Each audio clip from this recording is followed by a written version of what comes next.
Serious concerns about a popular over-the-counter medication. Also known as polyethylene glycol 3350. Glycol 3350. The laxative is causing neurological and behavioral problems in children. Anger, aggression, even seizures. Like a switch that was flipped, and their once happy, laughing children turned angry and dark.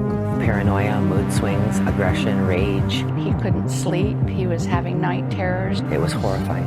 Anxious and paranoid. He was punching kids for no apparent reason. Angry and aggressive. Pediatricians prescribe it like water. Same ingredients found in antifreeze. Hospital says they can't comment because the study is incomplete. I wanted to kill everybody.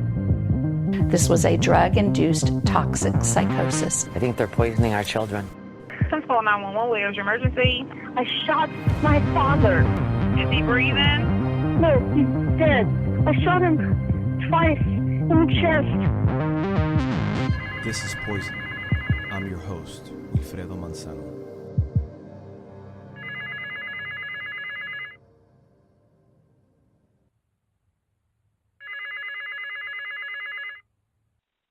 Hello?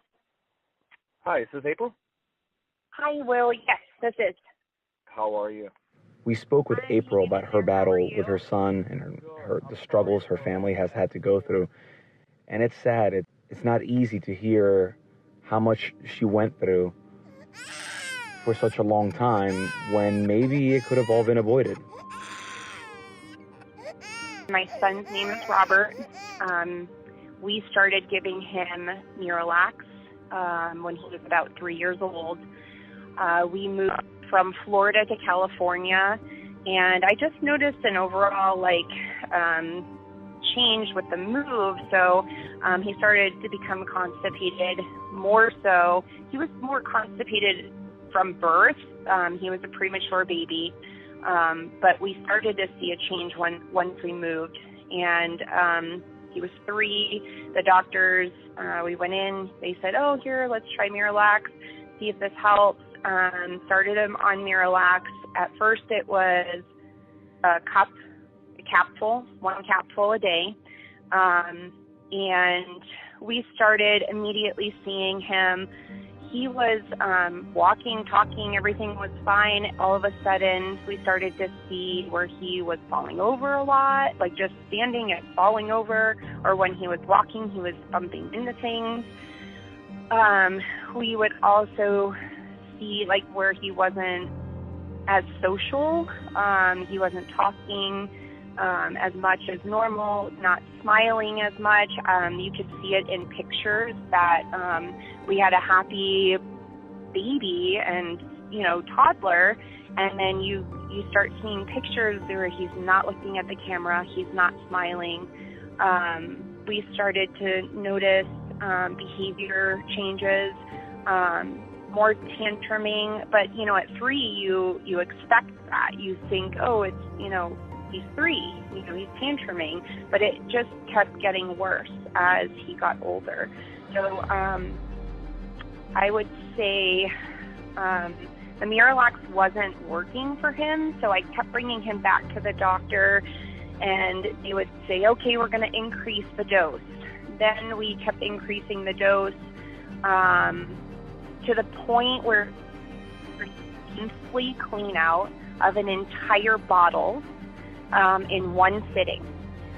So we did not just 1 capsule a day every day for a month. We also did an entire bottle in one sitting in one day. That's when I started noticing allergies.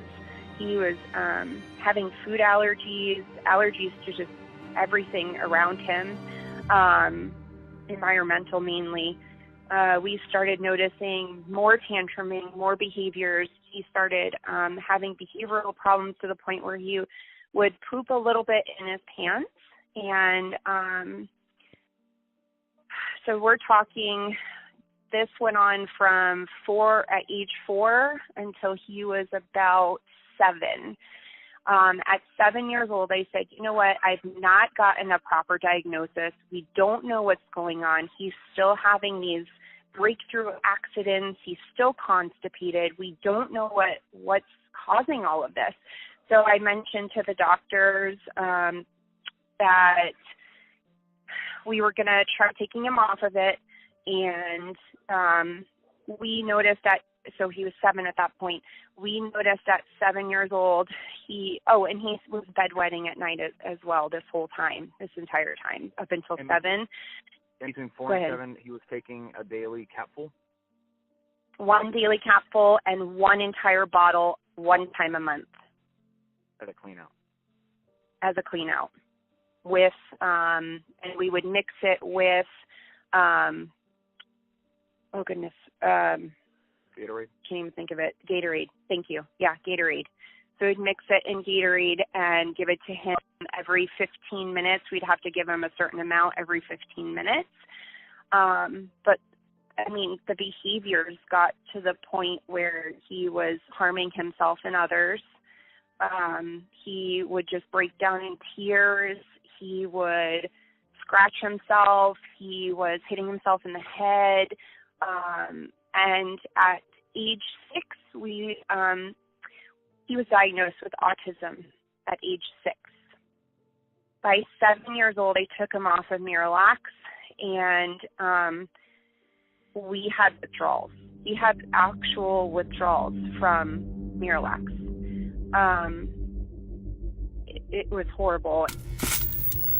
News investigation tonight, making national headlines, has revealed parents' concerns that a popular over-the-counter medication is sickening children. Following our report on Miralax, we heard from families across the country. Jim, tons of parents have reached out to us asking what to do, desperate for answers, because some say after their children were prescribed Miralax, the behavioral issues started, from depression to anger, anxiety, and mood swings. Now we have some answers from the experts, including new details on the Children's Hospital study and resources where parents can turn. I didn't feel like a normal kid. Nicole Orkvitz from North Wales, PA, was placed on Miralax when she was just 3.5 years old. I would be very aggressive towards my sister. I'd want to kill my sister, and I was 4. It was similar to the stories these other families shared. Aggression, a lot of the rage. After they say doctors prescribed Miralax off-label to treat their children's constipation. After 6 days on Miralax, we noticed overnight he acted out of character. Miralax is made up of polyethylene glycol, or PEG 3350. The label says for use in adults and children 17 years of age and older, and for no more than 7 days. But our investigation found many doctors prescribe Miralax for young kids, and in some cases, for long-term use.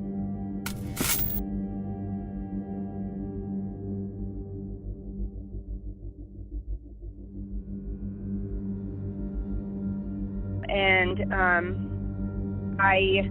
he was still having the pooping accidents. I started him on probiotics. I started to see a change in behavior little by little.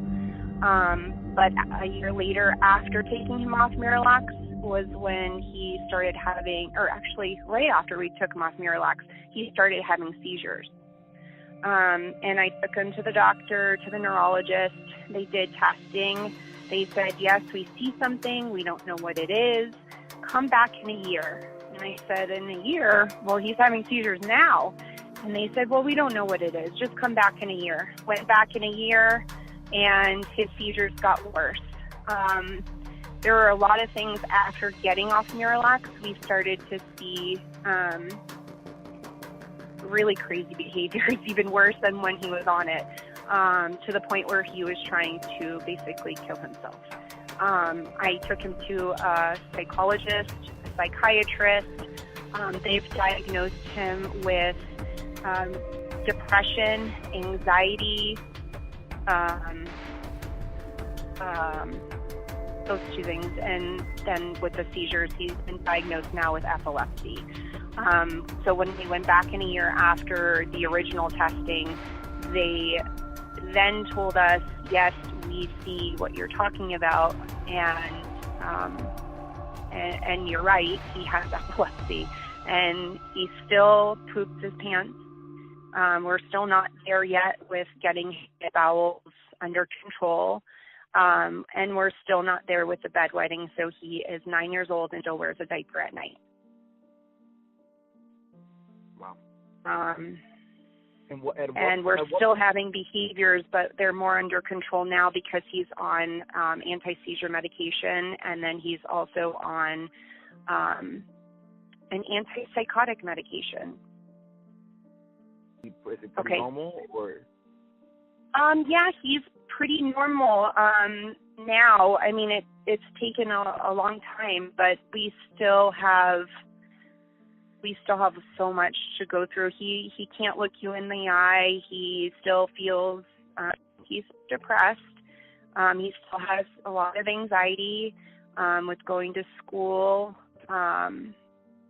Another thing that we noticed too, he started saying he was seeing things when he was on Miralax. He was seeing he was seeing things. And the doctors didn't have any explanation to that. They didn't know. What was he seeing? He was seeing he would say he would see people looking when he was laying in bed. He said one time we were all, his father, me, and his sister were standing over his bed staring down at him. So he was actually seeing things that were not happening. He was seeing random things. He says sometimes still he does see shadows. It's just weird. There's a lot of things that go on, and he wasn't like this before Miralax. I'm telling you, at 3, he was running. He was happy. He was different. He's just not the same kiddo. It's just shocking to see what he was like, and how he acted before starting Miralax and how he is to this day. And he hasn't been on it since 7 years old. It's been 2 years now, and we're still struggling. Did he ever suffer through night terrors or separation anxiety or anything? Definitely separation anxiety. So when we first moved here, when he was 3 and we started him on Miralax, I would drop him off at there was a daycare in our community type thing, just to socialize and be around other kids and have fun. And all the other parents would literally stare at me as I was trying to drag him in to go to this daycare. And we tried 2 other places after that. He acted the same way. And it wasn't that way before he was on Miralax, because he was also in daycare at that point. And we'd drop him off. He'd be happy. Everything's fine.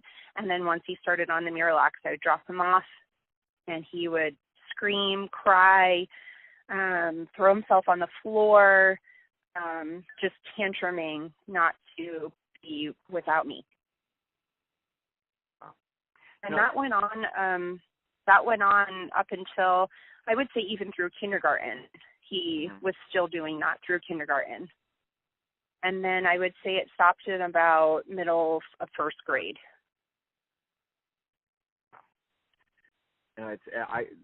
Through these conversations I've had, it's funny because you say certain things and I reflect on things that my own son did that I never if it wasn't for knowing any of this, you almost think that that's just who you have as a child. Everybody kind of exactly. Every child is different. I have 2 boys. The little one is completely different from the old one, but there's some traits that you just associate with your son, and you think that that's just who they are.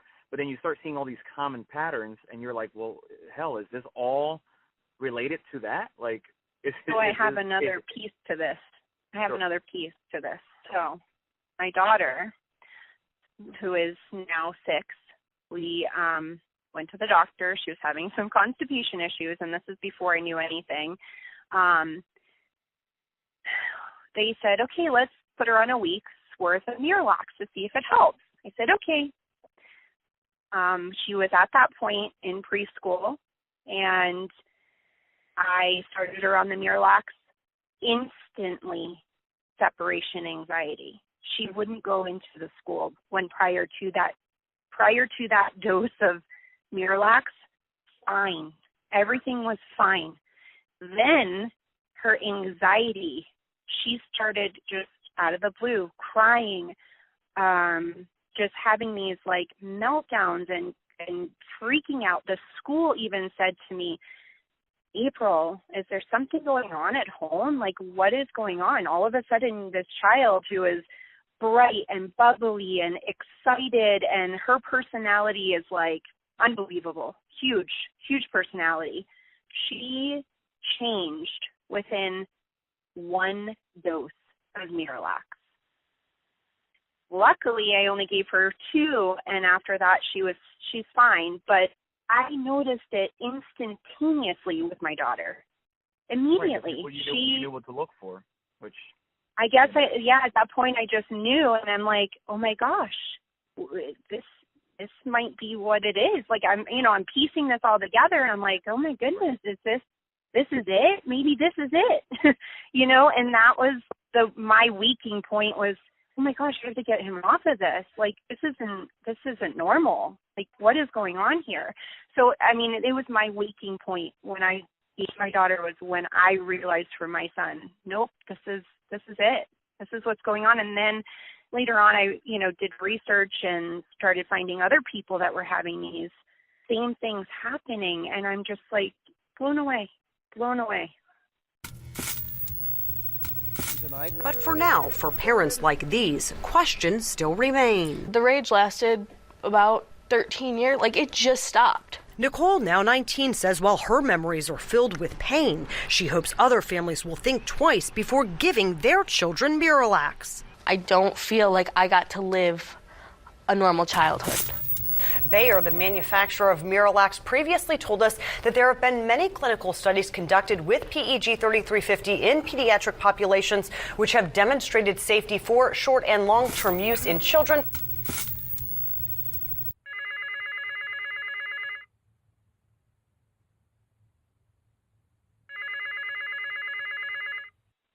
Hi, I think I lost you. Okay, I'm back. Yeah, I would say the paranoia part is still there for my son as well. Like it has not gone away. That part is still there. And it's just a shame because, we've gone through a lot. I mean, it's hard. It's very hard. And for my daughter to not understand her older brother, she just doesn't get it. She doesn't understand, and it's just hard. She wants her brother to be like any other normal other child or whatever you want to call it. And it's not the same. They don't have that relationship. And they did when she was first born and before he was, before he started on the Miralax. He would hold her, he would sing to her. I mean, they had a great relationship, but then it just changed. Unfortunately, it's just really sad. It's sad to watch as a parent, it's hard. I tell other parents if I was at a friend's house and I saw a bottle of it in their kitchen and I'm like, I just want to share my story with you so and and they probably goes in one ear out the other. I don't know if they listen or not, but I really just hope that this gets out there and people do listen because it's something that, I mean, it's in a lot of other things too. So if you're getting it dosed in your body with just the Miralax on top of what it's in every other product, you're poisoning your body. People need to know. It needs to be put out there, and I appreciate you doing this because it's something that all parents should know. Yeah. It's not just a simple, here's some Miralax. It's just like the way they described it to me at the doctor's office. They said, if I don't give this to my son, that was the other thing. When I told them I was getting him off of Miralax, they said, if I don't give it to him, I'm basically killing my son. Because if he can't poop, he will die. That is what I was told. Yeah, that's unbelievable. As a so it's like, what are you gonna do? Yeah, you're stuck. You're like, well, I guess I have to give it to him. Then you think that this is the only thing that can help him, and there are other things out there. So it's just, I don't know. It's hard. Well, I'm very sorry to hear that you guys obviously are still dealing with a lot of the struggles. And I think it's important to mention that I think a lot of parents use the word Miralax because it's just what parents are used to seeing, what you see on the shelves, what doctors prescribe. I think the issue that we're digging into in this podcast isn't about Miralax. It's about PEG 3350. It's about polyethylene glycol 3350, and how doctors prescribe this to kids off-label in large doses for long periods of time.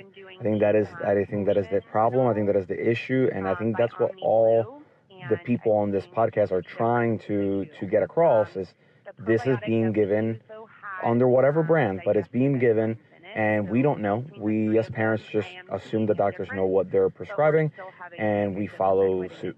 So we're not, we're not sure if it's fully gone, but his is more of an impaction. He gets impacted, not just constipated. It's like packed in there or whatever they call it. I don't know. So we're still working on it, but diet is a huge deal, So we've gone through a lot, and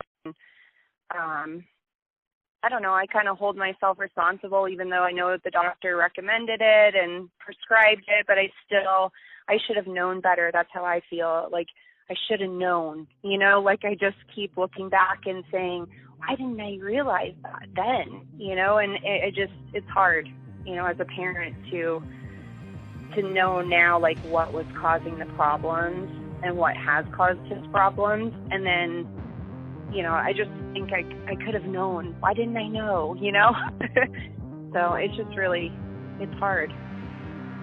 On the next episode of Poison, we speak to a professional who has a lot more to say about polyethylene glycol 3350. And it might not only be affecting kids in this way. There might be a lot more to it. Thank you for listening.